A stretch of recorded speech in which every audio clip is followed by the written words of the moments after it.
西门深情地看着小优，马上就要亲上去了。小优紧张地闭上眼睛，可他却突然停下了。之后对小优说：“我对每个女生都是这样做的。”他说自己就是个花花公子。小优不理解他为什么突然这样说。小优说：“你要想赶我走，可以直说的。”西门说他曾经爱过一个女孩，从那以后都不敢对任何人付出真心，他害怕那种爱上别人的感觉。山菜看到小优若有所思地在发呆，担心地问他怎么了。小优说了那晚跟西门的事情。山菜跟阿瑟说自己很担心小优。阿瑟跟他讲起了西门的初恋。西门为了初恋莫娜，排着队的分手了 N 个女友，为了证明莫娜就是正主，还当其他女生面亲了他。回家后还一脸宠溺地捏他的脸。他从来没有这样付出真心过，但莫娜却只拿他当好朋友，还跟西门说有男生约他去旅行，还问西门觉得怎么样，这让西门非常吃醋。莫娜说因为我们是最好的朋友才问你的。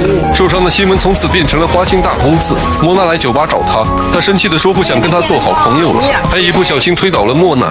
莫娜伤心地离开了。西门叫住了他说我爱你，结果莫娜就离他而去了，因为西门越过了朋友的红线。第二天莫娜约他出来见面，但他并没有赴约，因为他害怕被拒绝。从此莫娜便消失在了他的生命中。回去后他看着莫娜的照片，一狠心全部删掉了，但莫娜却永远地刻在了他的内心深处。此刻的小优躲在家里忧心忡忡，爸爸过来安慰他，让他放松一点。他吃酸奶时又蹭到了，这让他一下就想到了过往的画面，他立刻就冲出了门。那晚西门跟他说，如果那天去赴约，一定会被无情地拒绝的，所以他不敢去面对。他让小优离开他，他说爱情是很美好的事情，但它不适合我。此时小优跑到了一座酒店的